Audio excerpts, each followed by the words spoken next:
Ullas Babu please.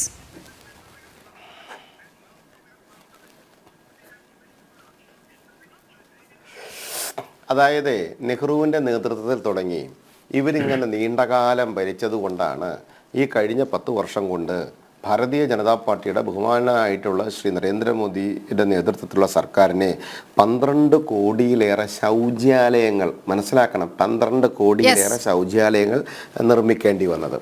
ഇവരുടെ വൃത്തിയായ ഭരണം കൊണ്ടാണ് 12 കോടി ജനങ്ങൾക്ക് വീട്ടിലേക്ക് ഈ സമയത്ത് വെള്ളം എത്തിക്കേണ്ടി വന്നത്. ഇവരുടെ വൃത്തിയായ ഭരണം കൊണ്ടാണ് ഇന്ന് ജൻ ഔഷധശാലകളിൽ നമുക്ക് തുടങ്ങേണ്ടി വരുന്നതും ആയുഷ്മാൻ ഭാരത് നമുക്ക് തുടങ്ങേണ്ടി വരുന്നതും ഫ്രീ ട്രീറ്റ്മെൻറ്റ് തുടങ്ങേണ്ടി വരുന്നതും എല്ലാ ജില്ലാ മെഡിക്കൽ കേന്ദ്രങ്ങളിലും ക്യാൻസർ വാർഡ് തുടങ്ങേണ്ടി വന്നതും ഇപ്പോഴും ആരോഗ്യ രംഗത്ത് അടിസ്ഥാന സൗകര്യങ്ങൾ ചെയ്യേണ്ടി വരുന്നത് ഇവരുടെ വൃത്തിയായിട്ടുള്ള ഭരണത്തിൻ്റെ മികവ് കൊണ്ടാണ്. ഏത് മേഖല, ശാസ്ത്ര സാങ്കേതിക മേഖലകളിലടക്കം ഇന്ന് ഇന്ത്യ മഹാരാജ്യം കൈവരിച്ചിരിക്കുന്ന ആ വിജയത്തെ സേനാപതി വേണുവിന് കാണാൻ സാധിക്കില്ല. കാരണം ആ കാണാൻ സാധിക്കാത്തതിൻ്റെ പേരാണല്ലോ കോൺഗ്രസ് എന്ന് പറയപ്പെടുന്നത്.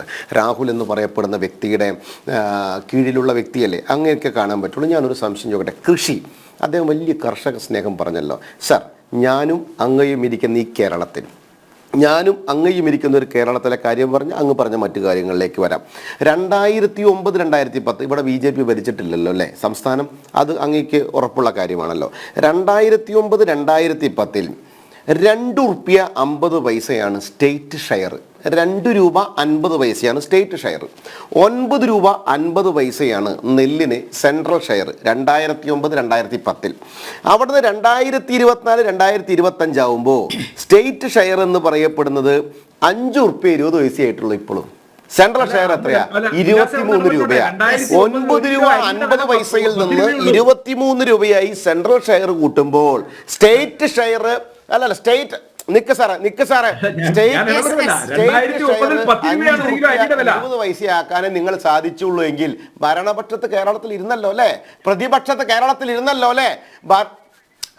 2009 10 രൂപയായിരുന്നു അരിയുടെ വില എങ്കിൽ ഇന്ന് ഭരണപക്ഷത്തും ₹5.20 നെല്ലിന് കൊടുക്കാൻ നിങ്ങളുടെ സംസ്ഥാനത്ത് എന്ന് പറഞ്ഞാൽ കോൺഗ്രസ് പ്രതിപക്ഷത്തിരുന്ന കമ്മ്യൂണിസ്റ്റ് പാർട്ടി ഭരിച്ച ഇത്രയും ആളുകൾ, നിങ്ങൾ ഇത്രയും കാലം ഈ കേരളത്തിലിരുന്ന് കർഷകനോട് സ്നേഹം മൂത്തിട്ട് ആ കർഷകന് ₹5.20 എത്തിക്കാനേ നിങ്ങൾക്ക് സാധിച്ചുള്ളൂ എങ്കിൽ നിങ്ങളുടെ പ്രതിപക്ഷ നേതാവ് സതീശനോട് വേറെ പണിക്ക് പോകാൻ പറയണം. അതൊന്നും ചോദ്യം ചെയ്യാൻ സാധിക്കില്ലെങ്കിൽ നിങ്ങൾക്ക് അന്യനാട്ടിൽ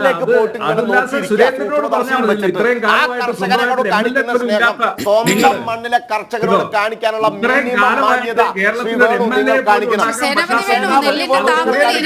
പറയുന്ന സമയത്ത് ചൊടിച്ചിട്ട് കാര്യമില്ലെന്ന്. കേരള സംസ്ഥാനത്ത് ഈ സാധാരണക്കാരനായിട്ടുള്ള കർഷകന്റെ നെഞ്ചത്ത് കയറിയിരുന്ന് നിറങ്ങിയവരാണ് നിങ്ങളൊക്കെ. അവന്റെ പാവപ്പെട്ടവന്റെ അന്നത്തിന് ഒരു വിലയും കൊടുക്കാത്ത വ്യക്തികളാണ് കോൺഗ്രസും കമ്മ്യൂണിസ്റ്റ് പാർട്ടിയും ഈ കേരളത്തിൽ. എന്നിട്ട് നിങ്ങൾ കർഷകന് വേണ്ടിയിട്ട് സംസാരിച്ചോ? ഇവിടുത്തെ കേര കർഷകൻ, ഇവിടുത്തെ ക്ഷീര കർഷകൻ, ഇവിടുത്തെ അതേപോലെ തന്നെ റബ്ബർ കർഷകൻ, ഇവിടുത്തെ കേരളം ചെയ്യേണ്ട, സംസ്ഥാനം ചെയ്യേണ്ട കാര്യങ്ങൾ നിങ്ങളുടെ സർക്കാരുകൾ മാറി മാറി വന്നപ്പോൾ, പ്രതിപക്ഷത്തിരുന്നപ്പോൾ നിങ്ങൾ എന്താ ചെയ്തത് സാറേ? നിങ്ങൾ എന്താ ചെയ്തത്? അതൊന്ന് പറ. എന്നിട്ട് നിങ്ങൾ മറ്റു കർഷകന്റെ കാര്യം അവിടുത്തെ സർക്കാരുകൾ നോക്കിക്കോളും കേട്ടോ. ഇവിടുത്തെ കാര്യം ഒന്ന് പറയാൻ ആദ്യം മനസ്സൊന്ന് കാണിക്കേ. അതിന് രാഹുലിന്റെ അല്ലേ വർഗം കാണൂലല്ലോ. അന്യനാട്ടിലേക്ക് നോക്കിയിരിക്കുക, സ്വന്തം മണ്ണിനെ അവിടെ പോയി കുറ്റം പറയുക. എന്നിട്ട് ഇപ്പൊ സോറോസിന് അറിയില്ല, സോണിയാഗാന്ധി അവിടെ അദ്ദേഹത്തിന്റെ കാര്യങ്ങളിൽ ഇടപെടുന്നതിനെ കുറിച്ച് അറിയില്ല. തെളിവുണ്ടോ സാറേ? അന്വേഷിക്കാൻ പറഞ്ഞില്ലേ? ഈ നാടിനെതിരായിട്ടുള്ള സകലവിധ പ്രവർത്തനങ്ങൾക്കും ചുക്കാൻ പിടിക്കുന്ന ആളുകൾക്കൊപ്പം പോയി ഇരിക്കാം, അവർക്ക് വേണ്ട സൗകര്യങ്ങൾ കൊടുക്കാം, അവരുടെ നിർദ്ദേശാനുസരണം ഈ നാടിന്റെ പാർലമെന്റിനെ ബഹളമുഖീകരിക്കാം, ഈ നാടിന്റെ പാർലമെന്റിൽ എന്നും തർക്കമുണ്ടാക്കിക്കാം, ഈ നാടിന്റെ പ്രവർത്തനങ്ങൾ നിശ്ചയിക്കാവുന്ന രീതിയിൽ നിശ്ചലമാക്കാവുന്ന രീതിയിൽ പ്രവർത്തനം ഉണ്ടാക്കാം. അതിനുവേണ്ടി രാഹുലിനെ എഴുന്നേൽപ്പിച്ച് നിർത്തിയിട്ട് ഈ കോമാളി വേഷങ്ങൾ മുഴുവൻ അദ്ദേഹത്തെ കൊണ്ട് കെട്ടിക്കാം. ഇതൊക്കെ കൃത്യമായിട്ടുള്ള അജണ്ടയാണ് സാർ, ഇതൊക്കെ കൃത്യമായിട്ടുള്ള അജണ്ടയാണ്. അങ്ങ് ബംഗ്ലാദേശിന്റെ കാര്യം പറഞ്ഞില്ലേ, അവിടെ നടത്തിയതിന്റെ പ്രവർത്തനം എന്താണെന്ന് നമുക്ക് എല്ലാവർക്കും മനസ്സിലാകുന്നതാണ്. ആരുടെ ഇടപെടൽ കൊണ്ടാണ് അവിടെ അട്ടിമറി ഉണ്ടായതെന്ന് നമുക്ക് എല്ലാവർക്കും അറിയുന്നതാണ്. അവിടെയാണ് സാർ മനസ്സിലാക്കേണ്ടത്.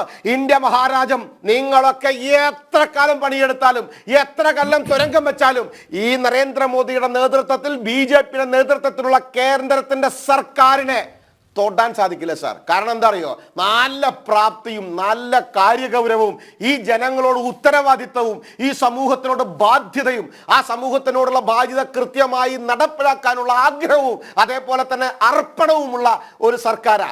ആ സർക്കാരിന്റെ മുമ്പിൽ നിങ്ങൾ അപ്പുറത്തെ രാജ്യത്ത് പോയി ഇങ്ങോട്ട് വെടിവെച്ചാൽ ഞങ്ങൾ കേൾക്കൂല സാർ. ഞങ്ങളത് കൃത്യമായി തന്നെ കൈകാര്യം ചെയ്യും. പിന്നെ നിങ്ങൾ പറഞ്ഞില്ലേ അവിടെ പോയിട്ട് ആയുധമുണ്ടായിരുന്നില്ല, ആയുധമില്ലാത്ത ഒരു കാലഘട്ടം ഉണ്ടായിരുന്നു. സർ, ഒരു കാലഘട്ടത്തിൽ നമ്മുടെ രാജ്യത്തെ നമുക്ക് ദോഷമുണ്ടാക്കുന്ന ഒരു പ്രവൃത്തി മറ്റ് രാജ്യത്തിൻ്റെ അതിർത്തിയിൽ നിന്നുണ്ടായാൽ അവിടെ ചെയ്യേണ്ട പ്രവർത്തികൾ ചെയ്യാൻ പ്രാപ്തിയും കഴിവുള്ള പ്രതിരോധ മന്ത്രിയുമുണ്ട്. തലയിറ്റി വീഴുന്ന പ്രതിരോധ മന്ത്രി അല്ല കേട്ടോ. സേനാപതി എഴുതി വെച്ചോ, തലയിറ്റി വീഴുന്ന പ്രതിരോധ മന്ത്രി അല്ല കേട്ടോ. നിങ്ങളുടെ രാഹുലേ മൈനസ് മഞ്ഞത്തെ ഒരു നേരത്തെ ഭക്ഷണം മാത്രം കഴിച്ചിട്ടേ സ്വന്തം വീട്ടിലേക്ക് വരാൻ സാധിക്കാതെ കോരിച്ചൊറിയുന്ന മഞ്ഞിന്റെ ഇടയിൽ നിൽക്കുന്ന ആ മിലിറ്ററികളുണ്ടല്ലോ, മിലിറ്ററികളെ പോലും മോശമായി ചിത്രീകരിക്കുന്നതിന്റെ തുല്യമാണ് സാർ. തെളിവുകളുടെയോ രേഖകളുടെയോ പിൻബലമില്ലാതെ പ്രതിപക്ഷ നേതാവ് ലോക്സഭയിൽ നടത്തിയ രാജ്യവിരുദ്ധ വിമർശനങ്ങൾക്ക് കടുത്ത ഭാഷയിൽ പ്രധാനമന്ത്രി നരേന്ദ്രമോദി മറുപടി പറഞ്ഞിരിക്കുകയാണ്. ഒപ്പം വലിയൊരു സന്ദേശവും മുന്നോട്ട് വെക്കുകയാണ്.